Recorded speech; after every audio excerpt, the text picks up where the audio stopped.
From PEP Radio News, this is the Hourly News Blast. Advocate is reporting a black trans teen was shot and killed in Florida.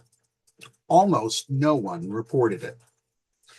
If a black transgender teenager gets shot and killed in Florida and no one reports it, what does that say about the value of their life?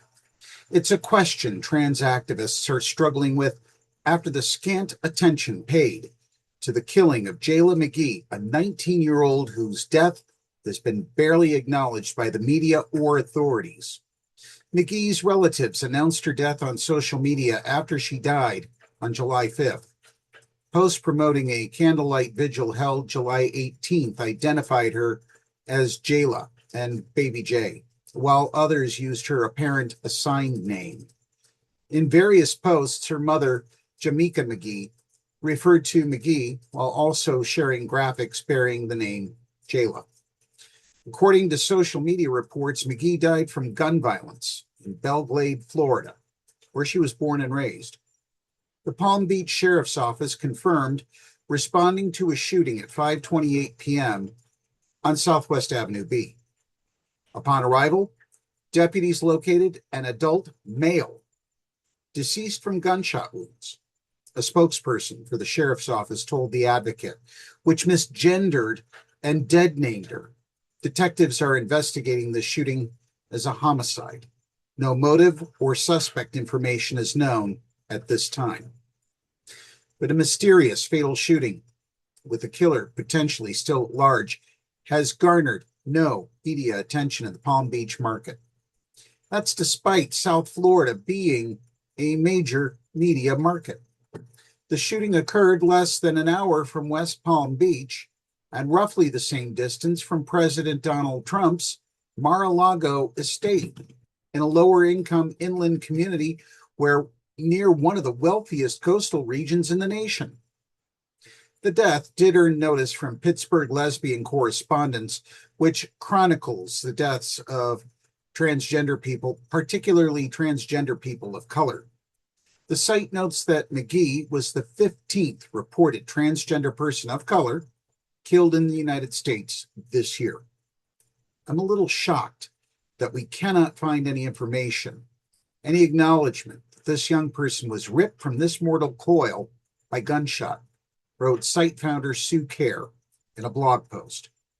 There are many reports of violent incidents over that time period, but none match up with the facts that Jayla's friends are posting. Trans United Fund also reported on the death, taking issue with both authorities' refusal to recognize McGee's identity and the media's failure to document the homicide. That silence forced Jayla's family and friends to preserve the record themselves. They documented her face, identity, names, date of death, the gun violence they say ended her life, and the grief that followed, the site notes. Without their testimony, a young black trans person could die violently and then just disappear from public understanding because official documentation failed to connect the death to the person her community knew. McGee's erasure fits a broader pattern advocates have documented across the South, where the deaths of black transgender women can be distorted or obscured by official records that fail to recognize their identities, investigate possible bias, or accurately count the violence affecting their communities. A March report from the social justice organization Julian cataloged more than 150 deaths described as modern-day lynchings, notable hate crimes or suspicious deaths across 7 southern states, including Florida. More than 50 of the cases involve transgender women. The organization argues that the intersection of racism and transphobia is compounded by institutional failures, including incomplete investigations, inaccurate classifications, and records that do not reflect the people their families and communities knew. Federal statistics provide an incomplete picture as well. Hate crime reporting to the FBI is voluntary, and participation varies among law enforcement agencies, leaving gaps that make anti-transgender violence more difficult to recognize and measure. As Julian founder Jill Colin Jefferson put it in an interview with The Advocate at the time, what cannot be fully counted can be more easily dismissed. Notably, the McGee family's previous loss to gun violence did not receive the same lack of attention. Jayla's younger sister, Ronzia, was killed in a shooting at her home on the same block where McGee died in 2022.